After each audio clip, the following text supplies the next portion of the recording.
Spoštovani, prisrčno pozdravljeni in dobrodošli v občini Vitanje. Veseli in počaščeni smo, da ste se odločili obiskati naše kraje. Uvodoma želimo, da bi se pri nas počutili prijetno in domače in da bi se na svoje domove vrnili z lepimi spomini na trenutke, preživete z nami. Tu, kjer se je trenutno ustavil vaš korak, je posebno mesto.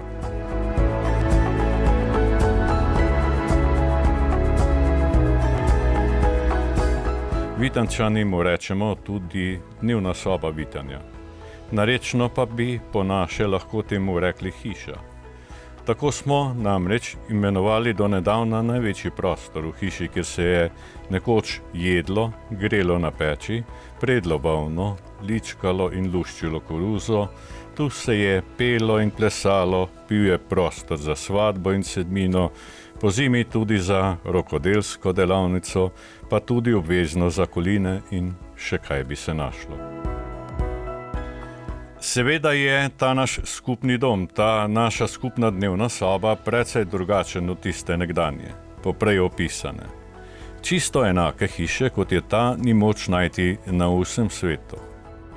Sled izvirnih arhitekturnih rešitev projektantskih hiš Bevk Perović, Sadar Vuga, Office Arhitekti in Gregorič Dekleva je bila ta hiša kmalu po otvoritvi deležna poleg Plečnikovega še številnih drugih prestižnih priznanj in žanje še vedno občudovanje širše svetovne javnosti. Ob nastanku je dobila posebno ime kulturno središče evropskih vesoljskih tehnologij. Iz začetnic teh besed je nastala nova beseda, kratko ksevt, ki ga hiša še vedno s ponosom nosi. Nastanku hiše je botroval splet naključij, ki je strnil ideje Dragana Živadinova in Mihe Turšiča ter takratnega direktorja občinske uprave magistra Srečka Fijavža in župana Slavka Vetriha. Leti so skupaj z občino Vitanje 8. septembra leta 2006 ob 700-letnici podelitve trških pravic Vitanju poskrbeli za odprtje spominske sobe Hermanu Potočniku Nordungu, kar je povzročilo izjemno velik odziv svetovne javnosti.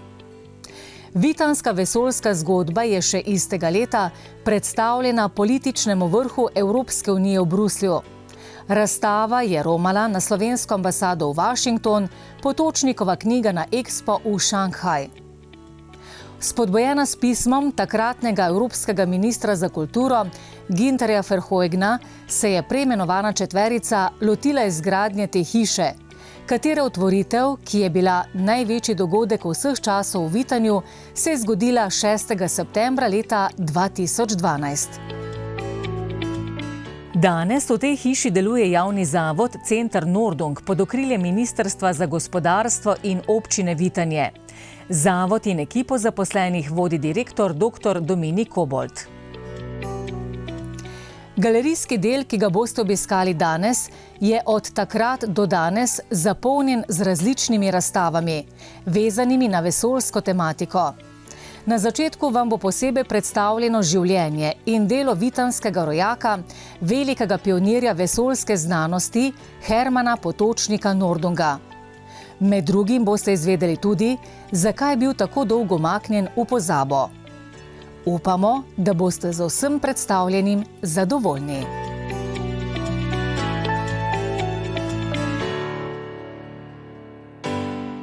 Še na kratko o občini. Vitanje je ena manjših slovenskih občin.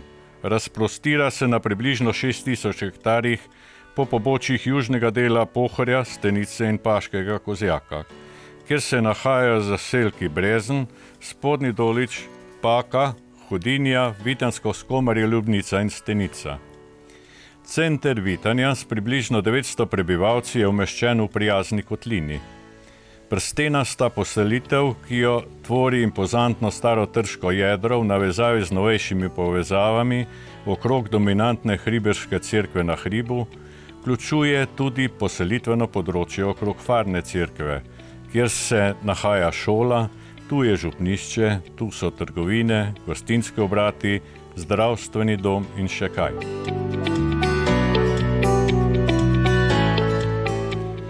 Zgodovina področja sega v čas pred Kristusom. Zapisi na ta čas so sklesani v marmorne plošče, najdene na Peškovnikovi domačiji na Hudinji. Plošče so vzidane v tlak tamkajšnje kapele.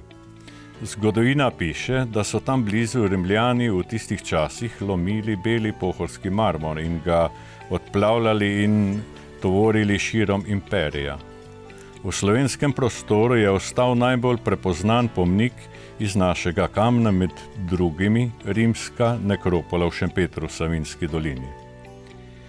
Vajtenštajn pomeni videl kamen, kar je najbrž botrovalo tudi imenu kraja, zagotovo pa cerkvici svetega Vida, ki je bila kasneje pozidana tam blizu.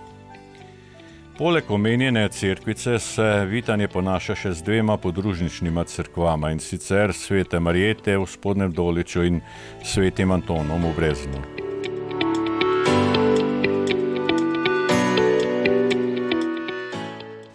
Najstarejša med vsemi je farna cerkev svetega Petra in Pavla, ki se jo omenja že v 11. stoletju. Poprej omenjena cerkev Matere Božje na Hribetci je najmlajša, izjemno lepa, baročna, zgrajena koncem 19. stoletja.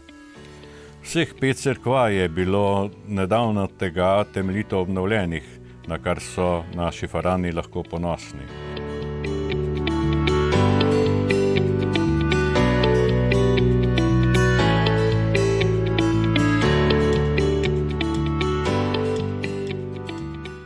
Vitanska posebnost pa je ta, da cerkev svetega Petra in Pavla in hribeško cerkev uporabljamo hkrati kot farni.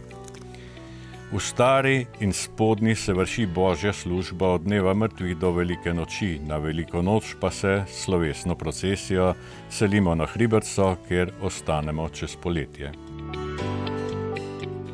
Nad Vitanjem pričata o zgodovini tudi ruševini 2 gradov. Edini ohranjen ostanek grajske opreme je stranski oltar v cerkvi svetega Antona, ki so ga naši predniki uspeli premestiti iz mlajšega Krajnikovega gradu, točneje iz njegove kapele. Starejši Goležev grad naj bi bil pozidan za namene vojaške utrdbe. Legenda omenja most iz kož, ki naj bi oba gradova povezoval po zraku nad Sotesko. Sedež občine je v Graščini, starem trškem dvorcu iz 12. stoletja. Dvorec je bil zgrajen za namene upravljanja cerkvene posesti, kasneje se v njem vršilo sodstvo, tudi krvno, za približno polovico današnje Slovenije. V njem naj bi se začel tudi proces proti Veroniki Deseniški, ki jo je na zahtevo celjskih knezov kasneje v Preboldu utopil takratni upravnik vitanske graščine vitez Jošt Soteški. Do leta 2006 so bile prisotne le tihe želje po razvoju turizma. Turistično društvo se je trudilo z ohranjanjem lesarske tradicije in uspešno prirejalo in še prireja drugo nedeljo v avgustu tradicionalno vsakoletno turistično prireditev Holcerija. V zadnjih letih, ko nas obišče veliko ljudi, so se naši občani odzvali tudi z različnimi dejavnostmi, ki jih radi pokažejo turistom.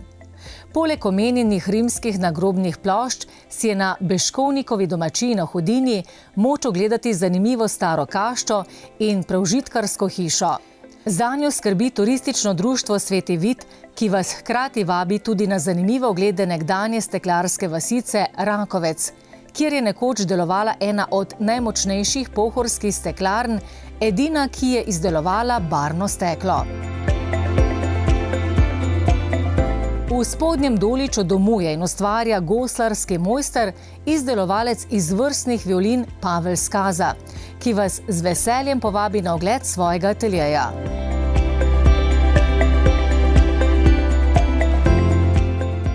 V Breznu na domačiji Brodej se plete nova, posebna zgodba. Na ogled je izjemno zanimiv etnološki muzej, vezan na bogato rokodelsko preteklost in navezanost na tradicijo. Ob domačiji nastaja nov glamping center z odlično opremo.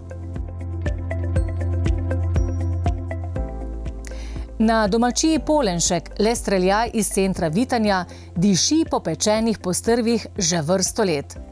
Tam je vedno dovolj prostora za zasebne in zaključene družbe, ki se vedno znova rade vračajo. V trgu domuje Vila Svitanje, kjer je moč kupiti avtohtone spominke s pridihom zgodovine.